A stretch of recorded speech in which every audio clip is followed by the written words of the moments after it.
Halo, arek-arek Surabaya. Cah. Hari ini tanggal 11 Mei, saya akan membuat edisi khusus dengan judul Si Bonek Miti. Nah, si bonek Miti. Bonek itu artinya apa? Bonek itu artinya bondo nekat. Bondo itu artinya modal. Nekat ya, tekad. Jadi bonek itu biasanya orang-orang yang hanya bermodal berani, bermodal bertekad, berani. Atau orang Jawa bilang wani mati, wani izin. Ya udah, tapi positif. Nah, saya tadi bilang bonek miti. Jadi bukan asal bonek, jangan bonek miti. Kalian ingat bonek miti. Nah, kenapa saya mau mengangkat ini? Itu ada salah satu cerita yang menarik kemarin dulu saat saya membuat liputan tentang kebun tulip. Terus saya kan berapi-api gitu, ngomongnya keras, wah. Terus dibisiki sama anak saya, si Michelle bilang ke saya, "Mah, nggak usah buanter gitu, Mah. Mama ini ngomongnya buanter." Terus saya ketawa, iya, bonek. Tapi dari situ saya mau ambil positifnya sekarang. Begini, saya ini memang bonek, bondo nekat, tapi saya bukan bonek yang ngawur. Nah, makanya saya kasih judul Si Bonek Miti. Itu kalian bisa mencontoh salah satu sifat atau karakter saya yang bagus.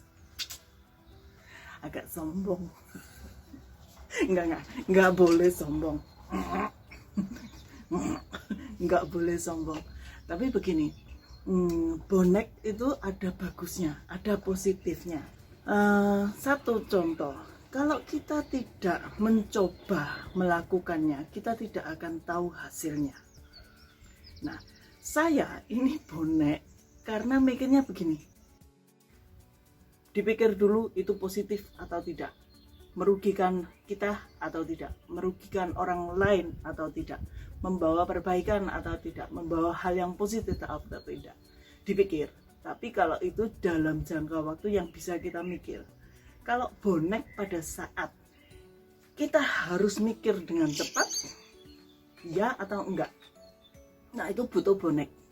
Nah, boneknya juga harus cepat mikirnya, bermanfaat atau enggak buat aku rugi enggak, merugikan orang lain enggak, itu aja, langsung dadat. Dalam waktu itu kita bisa memutuskan lakukan atau tidak. Nah, itu mentalitas bonek. Ya, satu hal untuk menjadi bonek, bahasa Belanda. Buat teman-teman yang ada di Belanda yang belum fasih berbahasa Belanda, berboneklah seperti saya. Kita asal ngomong, asal praktek, mencoba berbahasa Belanda. Gak apa-apa.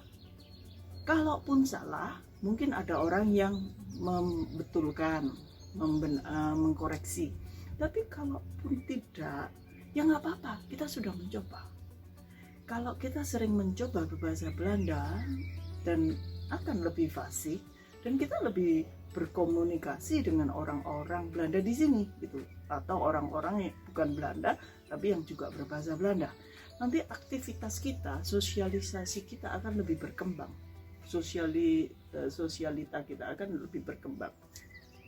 Nggak apa-apa gitu, bonek miti, ngomong aja gitu. Nah, seperti contohnya saya waktu itu belum bisa fasih berbahasa Belanda karena saya 10 tahun pertama itu saya hampir setiap hari berbahasa Indonesia. Nah, karena mantan suami saya orang Indonesia. Tapi setelah saat saya cerai dan saya single mom bersama anak saya harus berbahasa Indonesia, harus berbahasa Belanda. Nah, itu membuat saya harus berbahasa Belanda. dan ternyata hasilnya bagus banyak gitu. Tapi bukan berarti saat ini pun saya sudah bagus bahasa Belandanya. No, enggak. Bahasa Belanda aku juga banyak yang salah, enggak betul-betul juga.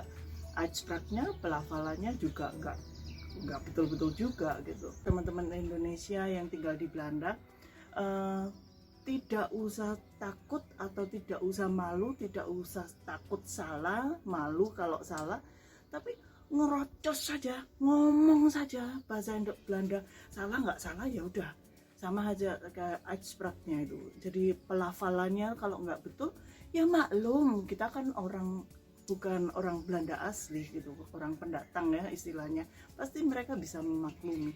Ditertawakan orang, ya latmar, biarin aja. Mereka menertawakan, kamu salah ngomong, urusannya EGP, emangnya gue pikirin buah-buah awak dewe, pokoknya yang penting ngomong gitu ya. Itu bonek satu. Terus apalagi yang bonek tentang mencoba pekerjaan atau hobi. Saya juga bonek seperti yang saya lakukan. Ini mungkin juga untuk teman-teman yang ada di Belanda. Mungkin kalau kalian punya hobi masak, kalian tapi belum fasih berbahasa Belanda, nggak apa-apa, coba aja memberi kursus, membeli les, ngajar masakan bahasa Indonesia. Itu paling gampang. Karena apa? Saya sudah pernah melakukannya. Waktu itu saya belum fasih bahasa Belandanya, tapi saya coba ngajari masak itu gampang, nggak banyak ngomong, tapi kasih contoh prakteknya. Nah, ngiris, kadang kita lupa, apa itu ya, ngiris tipis-tipis, susah ngomongnya, kasih contoh, sodun gitu. Nah, kasih contoh langsung. Kalau nggak apa ya, ngulek kiki bahasa Belandanya, kasih contoh aja langsung. Oh ya, dat moet je zo doen. Mau pakai gaya ngulek atau ngulek, it's okay. Itu kita mencoba, dimana ada peluang kita coba. Bonek, jadi balik lagi, bonek miti. Saya juga pernah mengadakan pada saat saya belum bisa bahasa Belanda dengan bagus, 2008 saya mengorganisir, jadi saya organisasi teman-teman Indonesia yang tinggal di Belanda dan khususnya di Zeeland untuk mengadakan seni budaya Indonesia, dan kita menggalang dana. Waktu itu saya membuat modus show dengan penjelasan pakaian daerahnya, dengan macam-macam informasi yang saya tampung.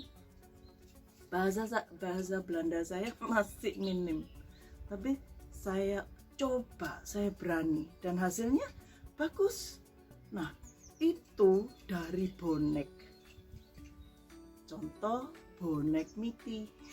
Jadi buat teman-teman semua, untuk membuat kita mencoba, untuk membuat kita melakukan hal yang baru atau yang menantang, kita harus punya karakternya arek Surabaya, bonek, bondo nekat.